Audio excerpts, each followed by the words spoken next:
Hay dos vocablos muy utilizados en las ciencias exactas que también tienen amplia aplicación en temas religiosos y en cualesquiera otros.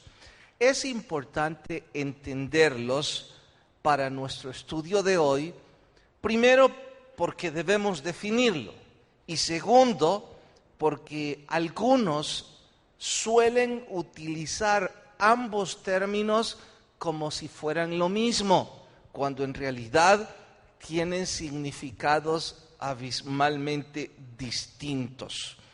Esas dos palabras son unidad y uniformidad. Unidad se define en un diccionario secular como la propiedad de no dividirse o fragmentarse. Eso es unidad, la propiedad de no dividirse. Y uniformidad es la igualdad o semejanza de los elementos que forman parte de un conjunto. Creo que esto es mucho más fácil entenderlo a través de diagramas y por eso voy a auxiliarme con unas gráficas de la teoría de conjuntos, matemática básica, para que todos podamos entenderlo de la mejor forma. Voy a dibujar aquí 3 unidades que estarán representadas por estos círculos o conjuntos. A la primera de estas unidades vamos a llamarle uvas. A la segunda de estas unidades vamos a llamarle manzanas y a la tercera, a propósito, la dejaré en blanco por el momento. Dije que son 2 vocablos los que debemos entender y aplicar en nuestro estudio de hoy.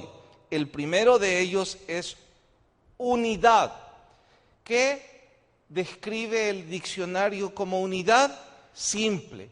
La propiedad que tiene esta unidad de no dividirse y no fragmentarse. No importa lo que usted haga o quiera hacer, en esta unidad hay solo uvas. Y no serán uvas fresas, aunque usted diga, mire, esta uva pareciera que es una fresa. Pues no importa lo que parezca o lo que usted quiera creer que es. En realidad es una uva. Lo mismo sucede con la unidad de las manzanas. Puede parecer alguna otra cosa, pero sin importar eso, seguirá siendo parte de la unidad de las manzanas. No podemos poner manzanas aquí porque no son uvas, ni tampoco podemos poner uvas dentro de la unidad de las manzanas porque no lo son. Eso es unidad.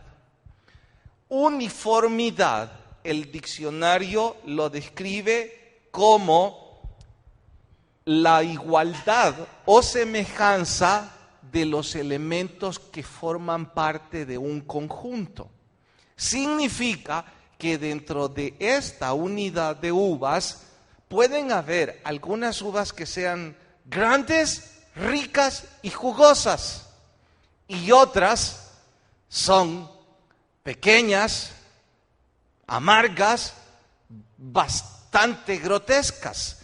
Eso significa que no son iguales. Entonces, como no son iguales, no son uniformes. Repito, uniformidad es la igualdad o semejanza que hay entre los elementos de un conjunto. Pregunto, ¿hasta aquí me he dado a entender? ¿Amén o no amén? Es importante que ustedes tengan claro esto, porque todo el estudio depende de estas 2 definiciones. Y por ello, aunque parezca redundante, lo voy a repetir. Unidad, la propiedad de no dividirse y seguir siendo uvas. Uniformidad, la igualdad o semejanza que exista entre esas uvas. Significa que una unidad puede no ser muy uniforme.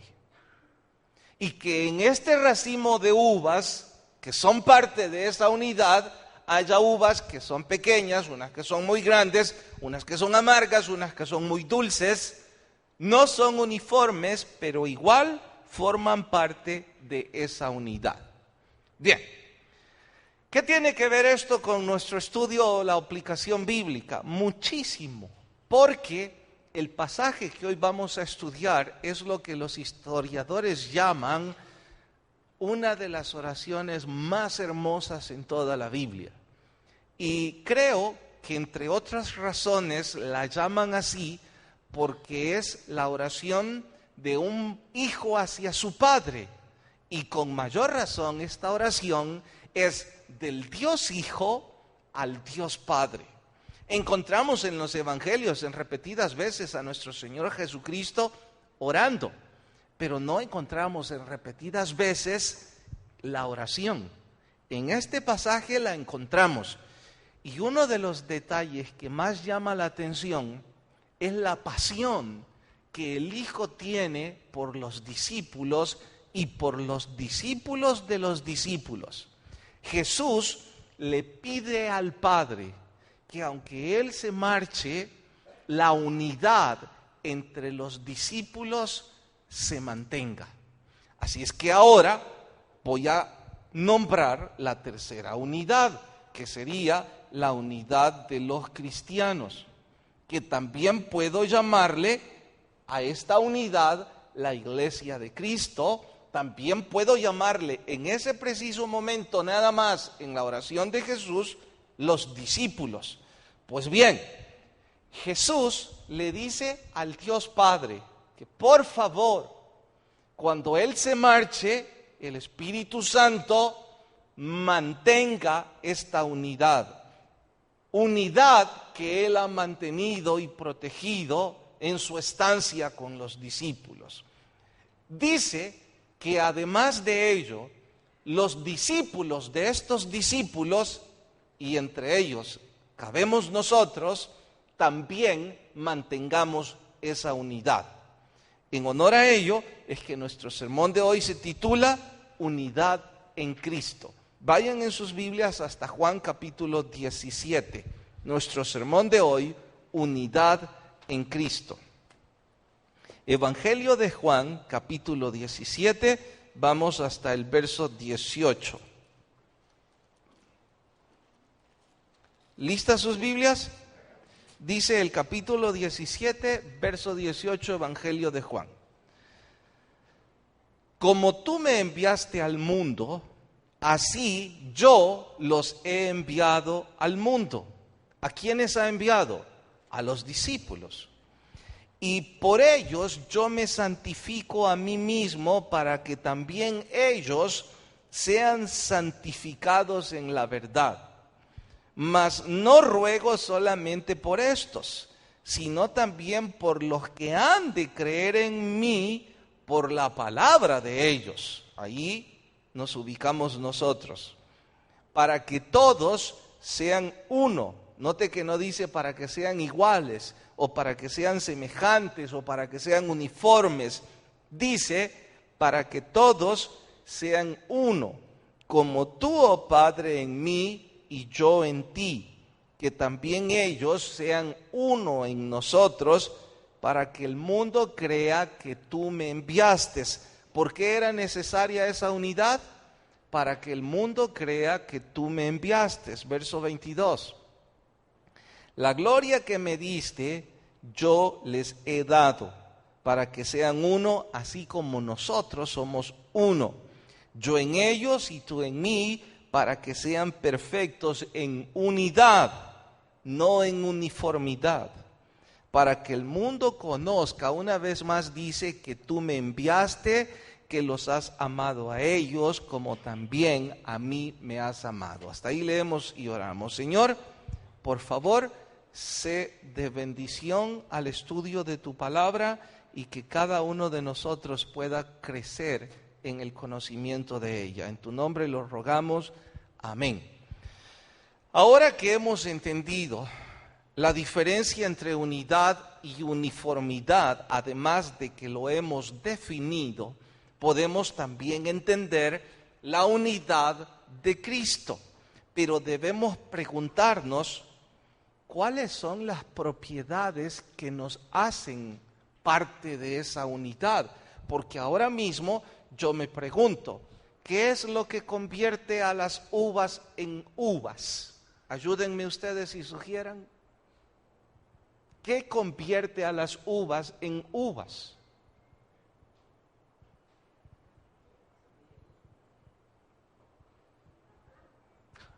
Forman parte de una misma vid, son parte del viñedo, ¿cierto? ¿Qué más? ¿Qué las convierte en uvas? No puede ser que tan temprano les dormí. Sí. ¿Que tienen la misma semilla? Sí. Vienen de un solo patrón, hablando de la vid. Sí. Su sabor, su color, son propiedades que las convierten en uvas. Totalmente de acuerdo. Lo mismo sucedería si pregunto, ¿cuáles son las propiedades que convierten a las manzanas en manzanas? Ustedes dirían, pues el color, el sabor, el árbol del cual provienen, y eso las hace manzanas. Pues ahora yo pregunto en esta tercera unidad, ¿cuáles son las propiedades que nos hacen ser parte de esa unidad? Y claro que cada estudioso puede mencionar muchas, pero con fines didácticos de este sermón, yo voy a resumir esas propiedades en 3 grandes grupos. Entonces diré que las propiedades que convierten a los cristianos o a las personas en parte de esta unidad son, número 1, un mismo origen. Número 2, un mismo propósito. Y número 3, un mismo discernimiento.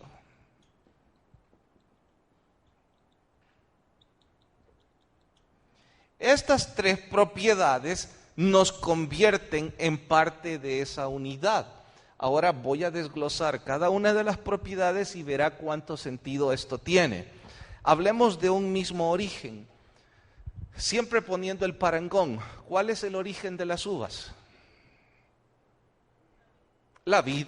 Todos los racimos de uva, por grandes o pequeños que sean, por jugosos o muy insípidos, todos son parte de la vid, tienen el mismo origen. Entonces ahora pregunto, ¿cuál es el origen de los cristianos? Jesús, ¿de acuerdo? Entonces, la fuente que da vida a esta unidad y que le da razón de ser a esta unidad es la presencia del Espíritu Santo. Nosotros somos cristianos porque somos parte del mismo origen, algo que empieza con depositar nuestra fe en Jesús. En ese momento el Espíritu Santo nos bautiza y nosotros tenemos la fuente de vida eterna. Nosotros somos parte de un mismo origen.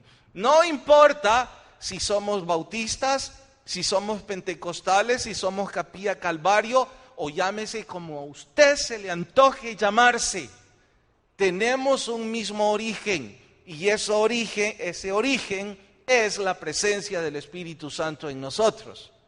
Por otro lado, llámese bautista, llámese pentecostal, Capilla Calvario o como se le antoje, si la presencia del Espíritu Santo no está en usted, pues entonces usted no tiene el mismo origen y usted no es parte de esa unidad. Lo que nos da en primera instancia la propiedad de ser parte de esa unidad es que tenemos un mismo origen y ese mismo origen es la presencia del Espíritu en nosotros. ¿Está claro? Si eso está claro, válido es entonces que usted se pregunte ahora, ¿tengo la presencia del Espíritu Santo en mi vida? ¿He depositado mi fe en Jesús? ¿Puedo testificar que en mí está la presencia del Espíritu? Eso es algo que solo usted puede dar fe de ello. Probablemente haya algunas evidencias externas que anuncien la certidumbre o incertidumbre de lo que usted dice ser. Pero es usted la única persona que puede dar testimonio si usted tiene la presencia del Espíritu Santo en su vida. Segunda característica que nos hace parte de esta unidad: un mismo propósito. ¿Cuál es el propósito de la uva? ¿Cuál es el propósito de la uva? Deleitar el paladar de los hombres, endulzarles a través del jugo de la uva o de cualesquiera de sus ramificaciones. Eso es el propósito de la uva. Ahora pregunto, ¿cuál es el propósito de la unidad cristiana? ¿Cuál es el propósito? No. Esto se entiende con más sencillez cuando recordamos el ejemplo de la vid y los pámpanos. ¿Cuál era la razón de ser de la vid, de esos frutos? Que los incrédulos quisieran tomar los frutos y deleitarse, endulzar su paladar. Entonces, ¿cuál es el propósito de los cristianos? Si todavía no es sencillo entenderlo, lo vamos a hacer de esta forma. ¿Saben ustedes cuándo se llamaron por primera vez a los cristianos cristianos? Fue precisamente después de la muerte de Jesús.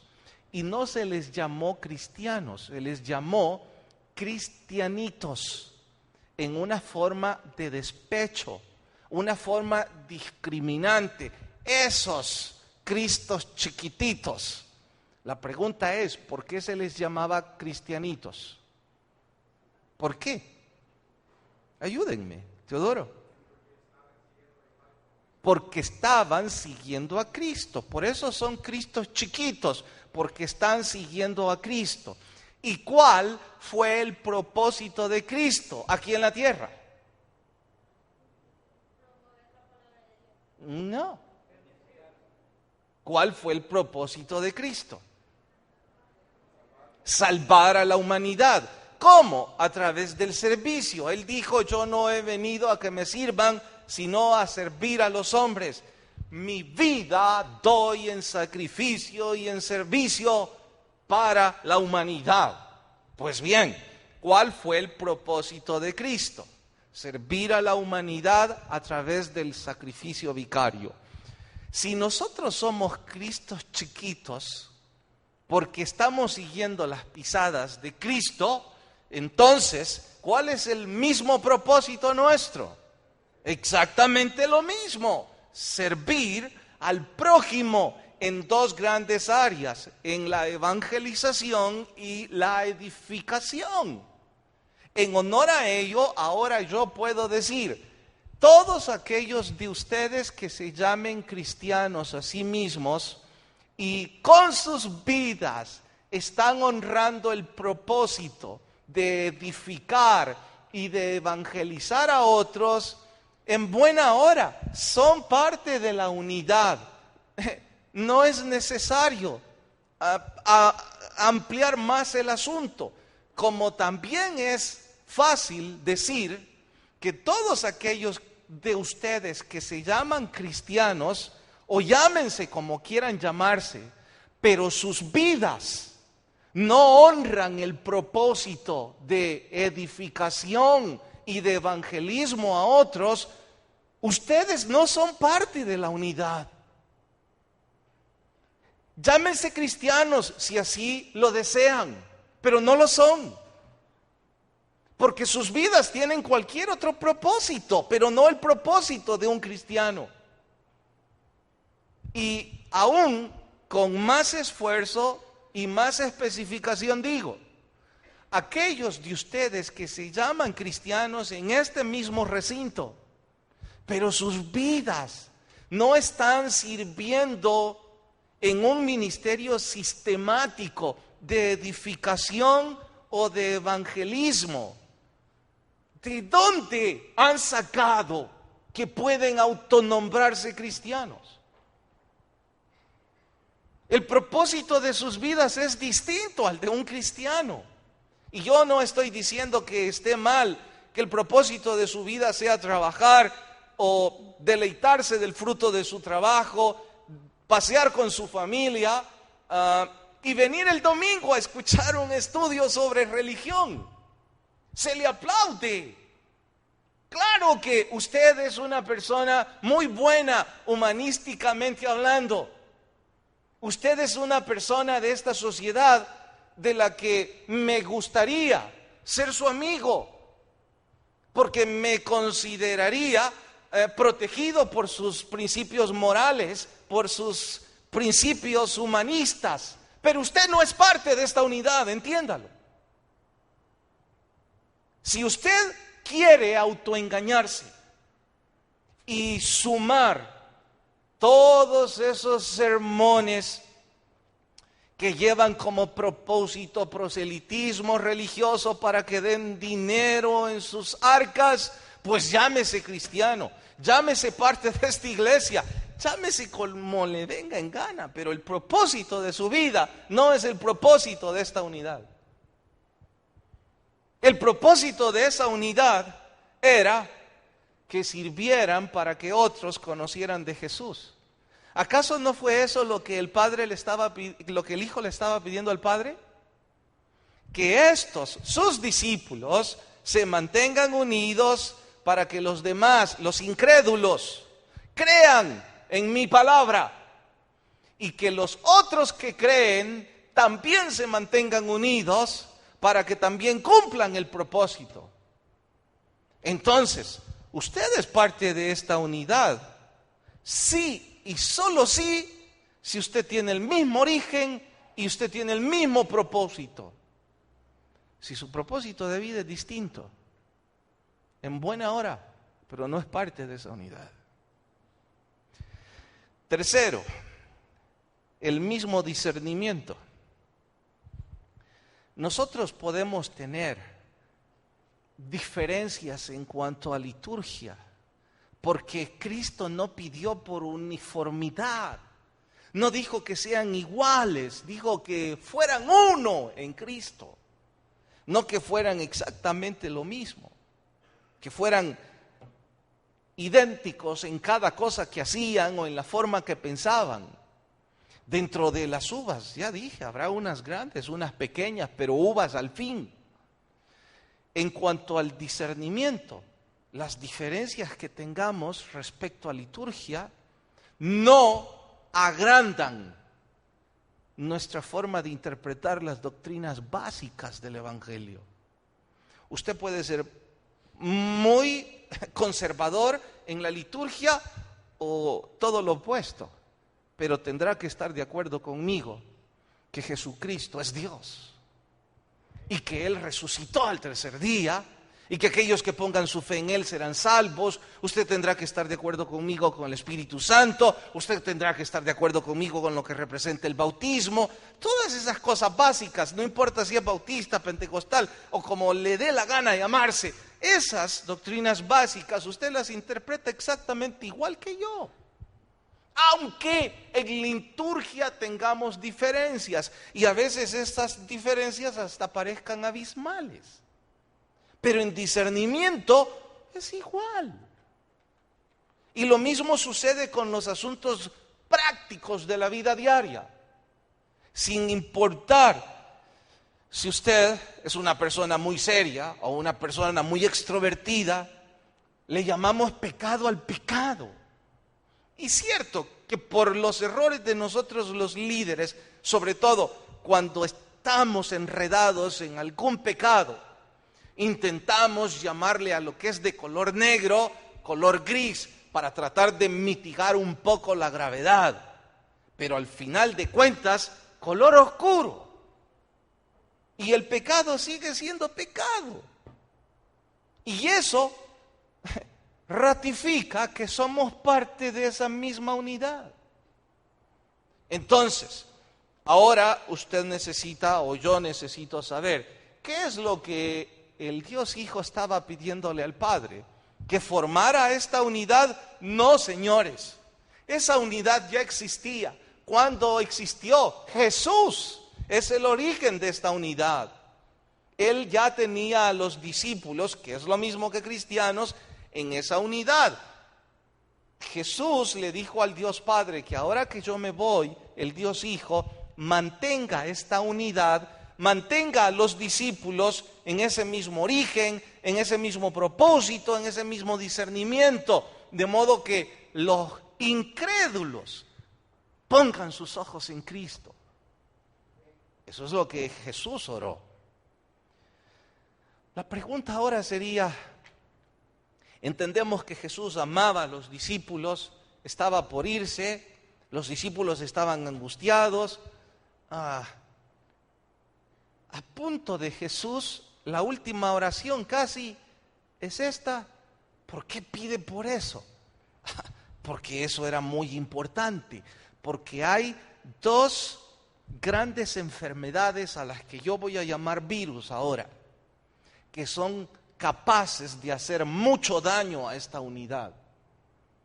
¿Cuáles son esas dos grandes enfermedades? Una la escucharán ustedes como ecumenismo y otra la escucharán como divisionismo.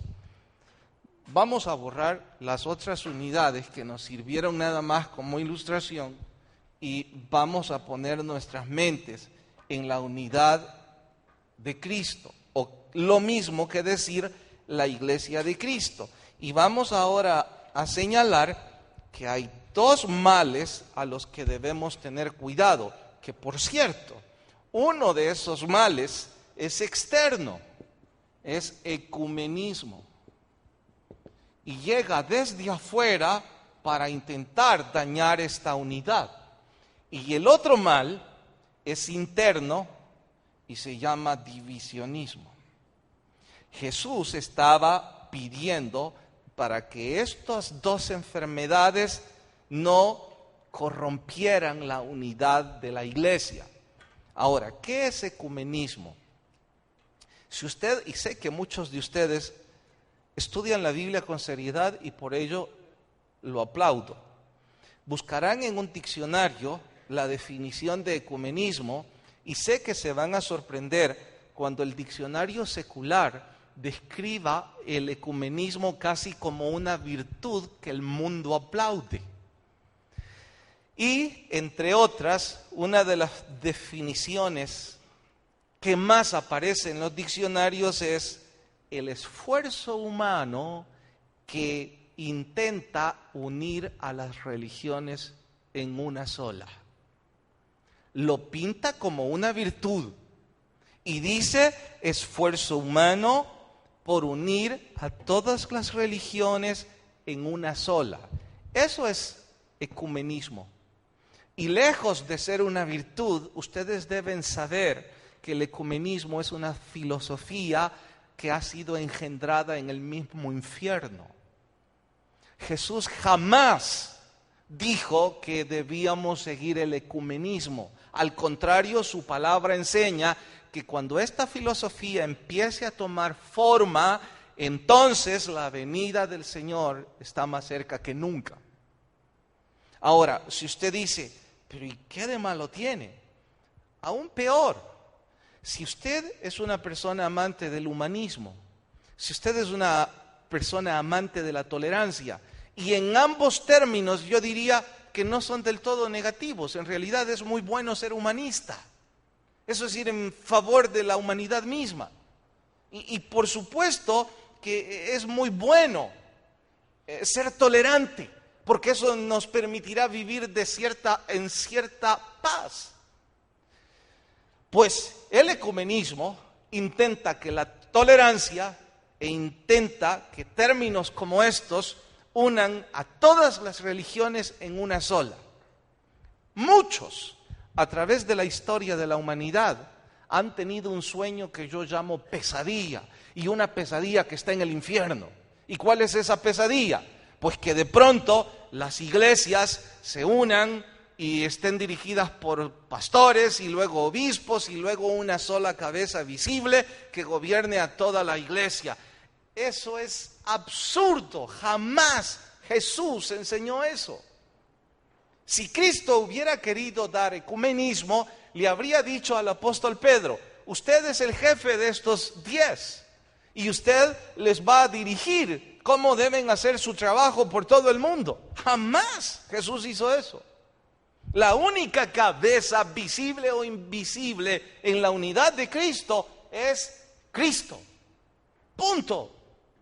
Pero claro, esta filosofía, haciendo eco a la tolerancia y al humanismo, hace creer a la humanidad que es buena idea. Todo el mundo está intentando la unidad en términos importantes, porque creen que eso va a dar paz. La economía la quieren globalizar. Por eso se habla de mercado común, por eso tantos tratados de libre comercio. Tratan de homogeneizar el comercio mismo. Tratan de globalizar la moneda. Tratan de globalizar las leyes, por eso hay derecho internacional.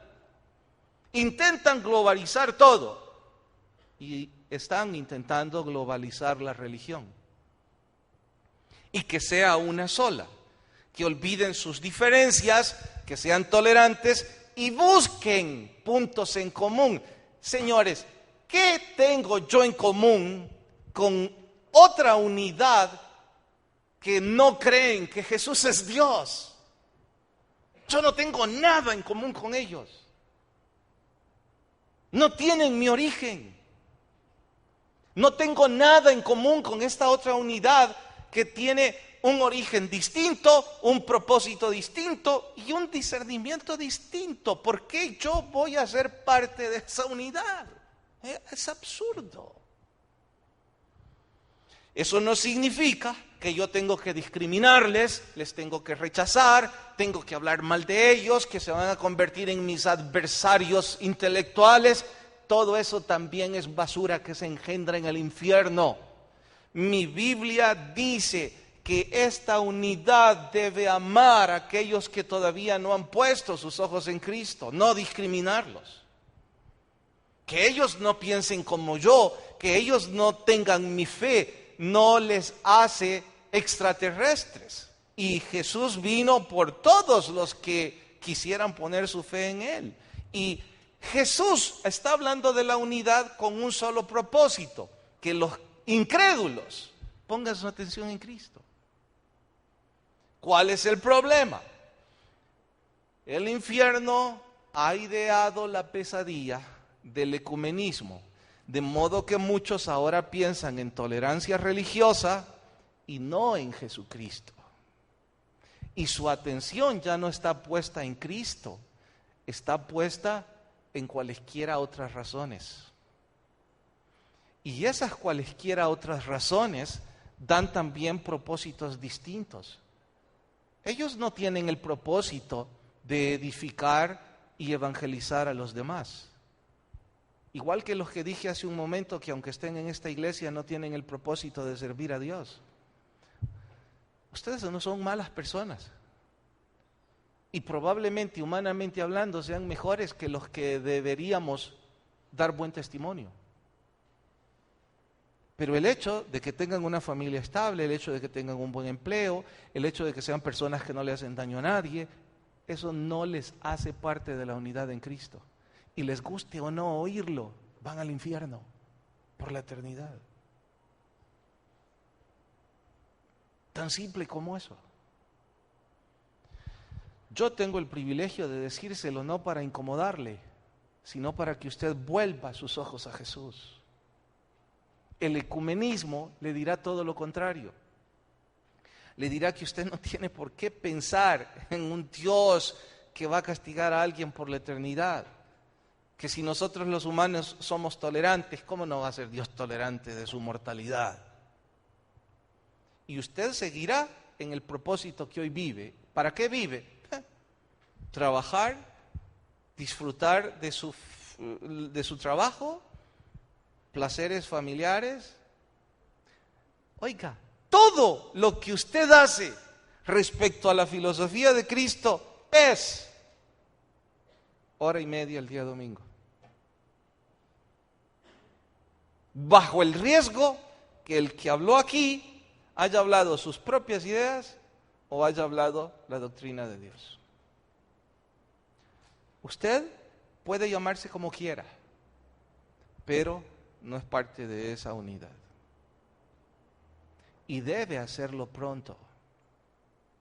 Debe buscar a Jesús muy pronto, porque el ecumenismo cada día le va a hundir más.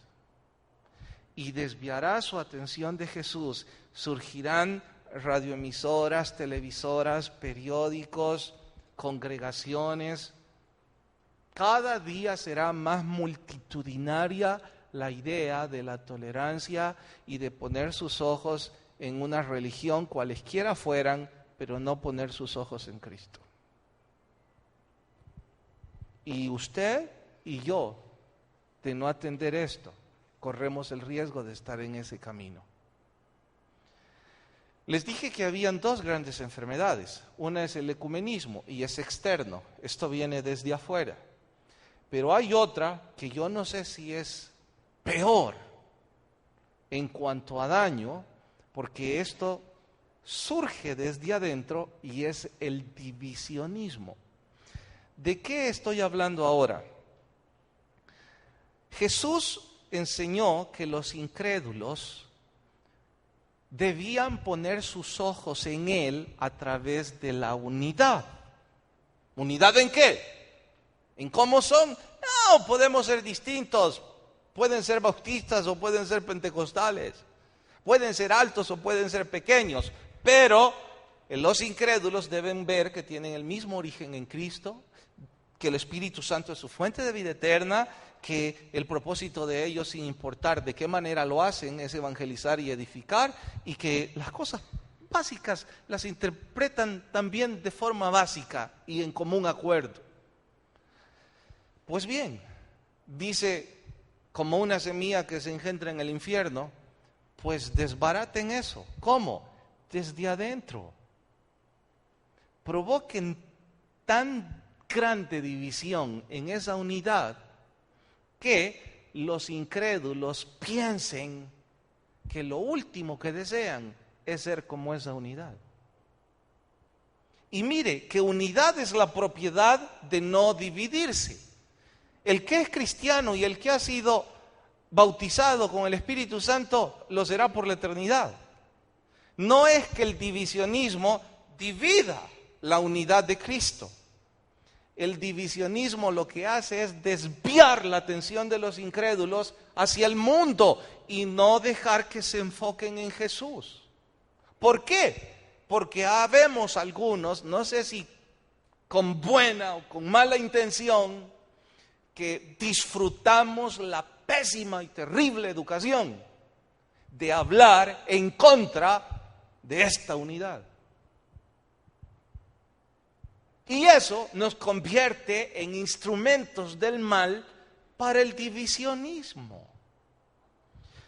Uno de los escritores que consulto creo que es bastante radical, pero pienso que debo expresar lo que él opina al respecto.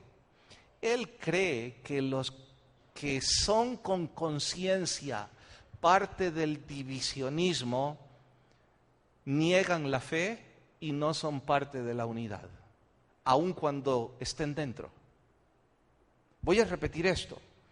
Él cree que el divisionismo es negar la fe y que los que dentro de la unidad se prestan con conciencia para hacer daño a la unidad de Cristo, ellos no son parte de esa unidad, son infiltrados.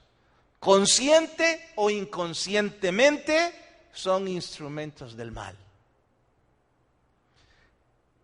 El que escribe eso es un académico que pasa, creo, la mayor parte del tiempo en un escritorio. No dudo que tenga la unción, pero dudo que tenga la participación con la iglesia de Cristo. Dicho de otra manera, creo que Él ve la unidad, siendo Él parte de la unidad, la ve desde aquí. En mi caso, por si estoy equivocado, hago la salvedad.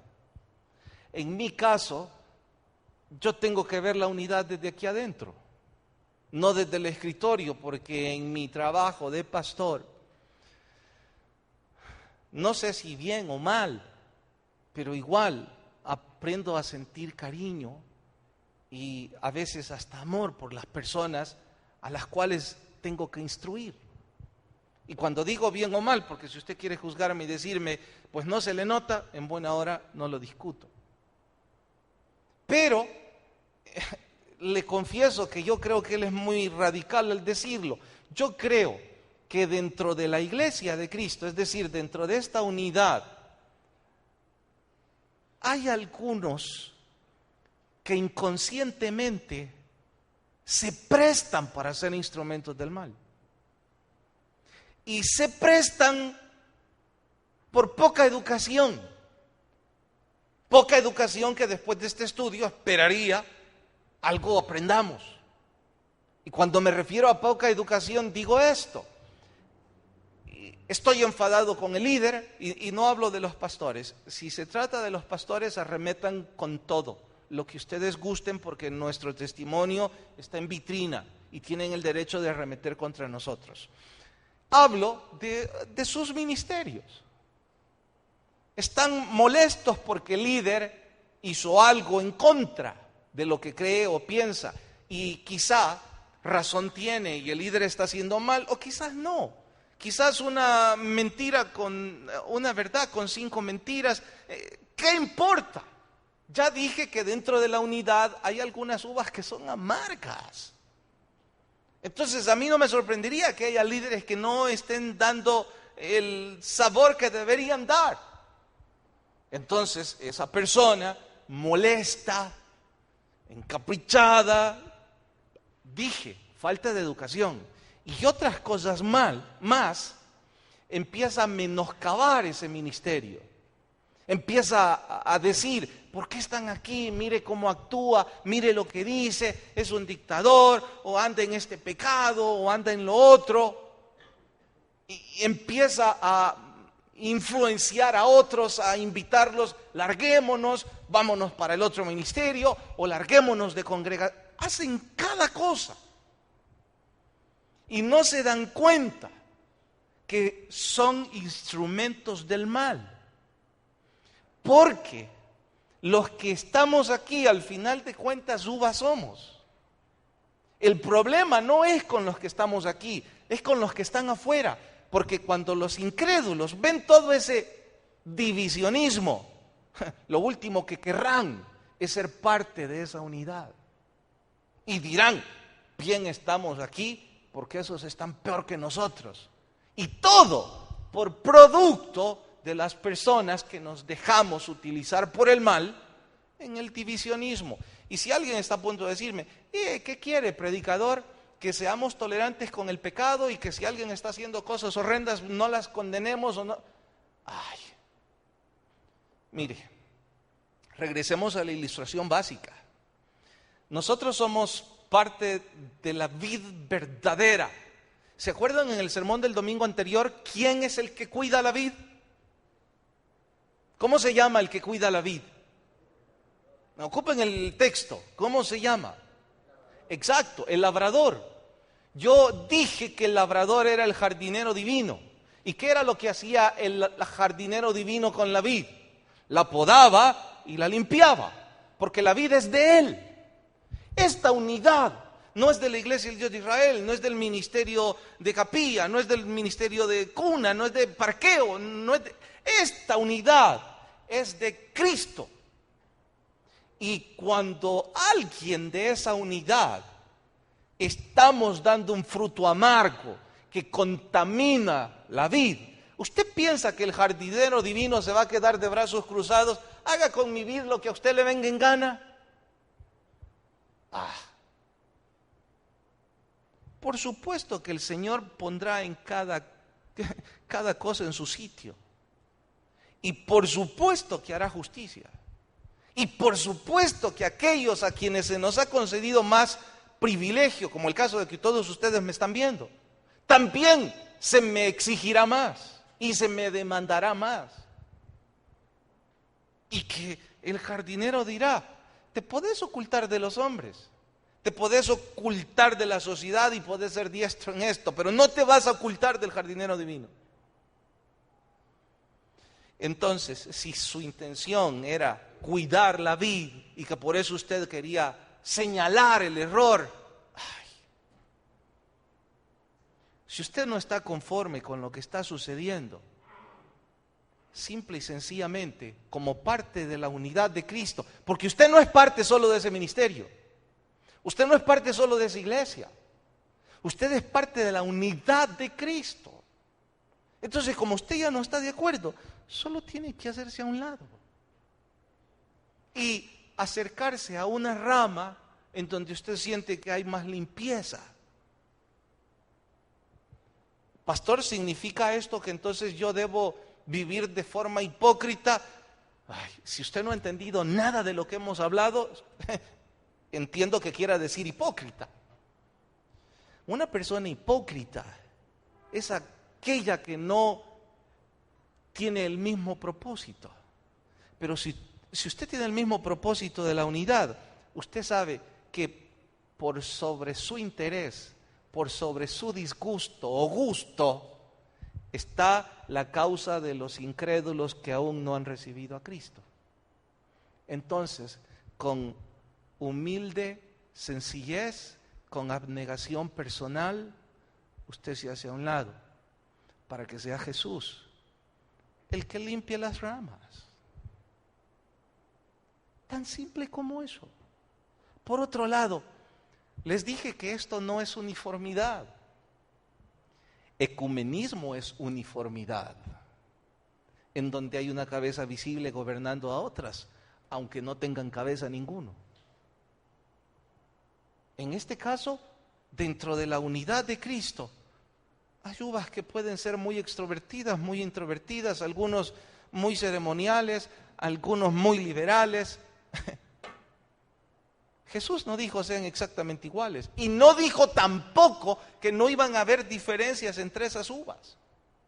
Por cierto, no es del todo mi gusto señalarlo, pero me sirve. No olviden que el mismo Pedro con el apóstol Pablo tuvieron grandes diferencias. En dos casos, si mal no recuerdo, discusiones acaloradas. Diferencias abismales entre ellos de personalidad. Y llama la atención que cuando Pablo interpela a Pedro y le dice, mira, esto no es asunto, claro, estoy parafraseando, estoy usando mis palabras, no las de la Biblia. Esto no es asunto de lo que vos querrás creer o yo o de lo que los judaizantes digan. Esto es la unidad de Cristo. Cuando Pablo dice eso, en otras palabras, Pedro mismo, con la humildad y la abnegación de alguien que entiende la unidad de Cristo, guarda silencio. Y si algún líder debió existir entre los discípulos, era Pedro. Y si alguien no debía llamarse discípulo, era Pablo. Entonces el último de los discípulos viene, interpela a Pedro, y Pedro con humildad y abnegación personal dice, en buena hora, por la causa de Jesús. ¿Cómo entonces nosotros vamos a estar siendo instrumentos de división? Hermano, no permita que su vida sea un instrumento para dividir la unidad de Cristo.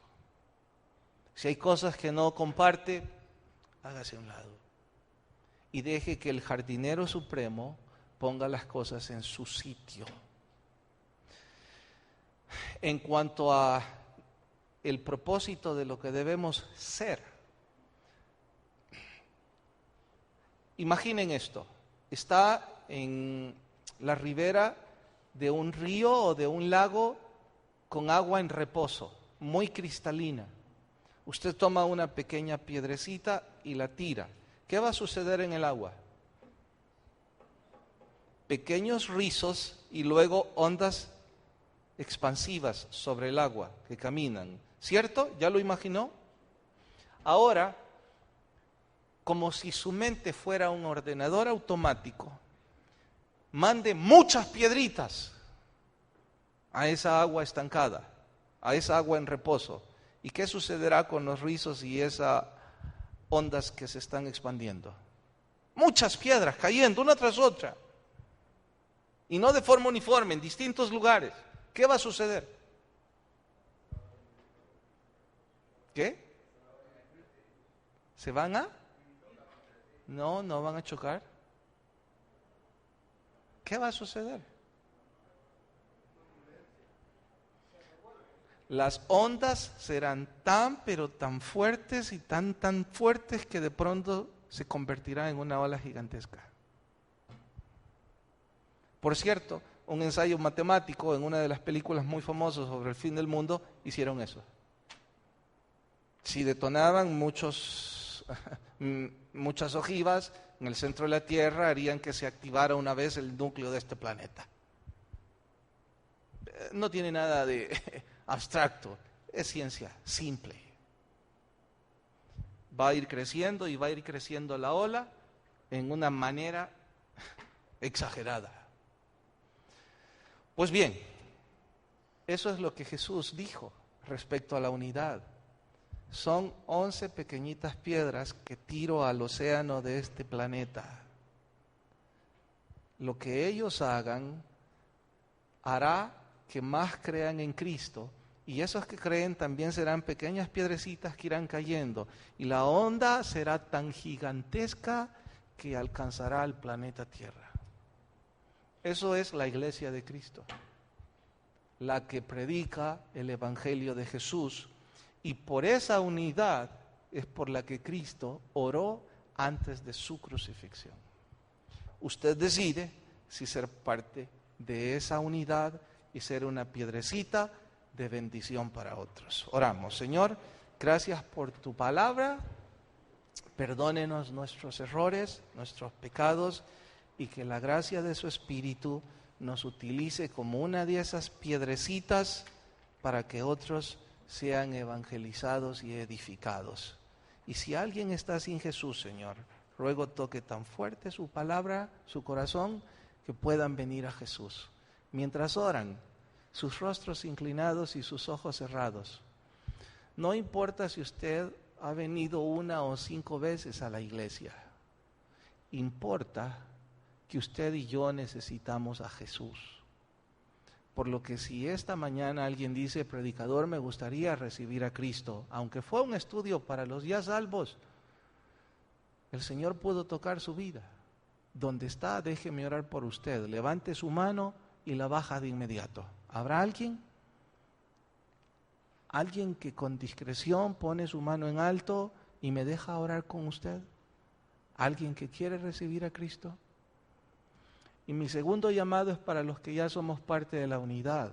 Hermano, si usted tiene el mismo origen, debe tener el mismo propósito. Y si su vida todavía no está siendo de bendición para otros, tiene que empezar a hacerlo. Pregúnteselo al Señor, no es mi opinión, está en su palabra. Y haga un trato con el Señor y empiece a servirle. Señor, gracias, despídenos en tu paz, mas no de tu presencia, en tu nombre oramos, amén. Dios nos bendiga, nos vemos a media semana, que la paz de Dios vaya con cada uno y Dios nos bendiga a todos.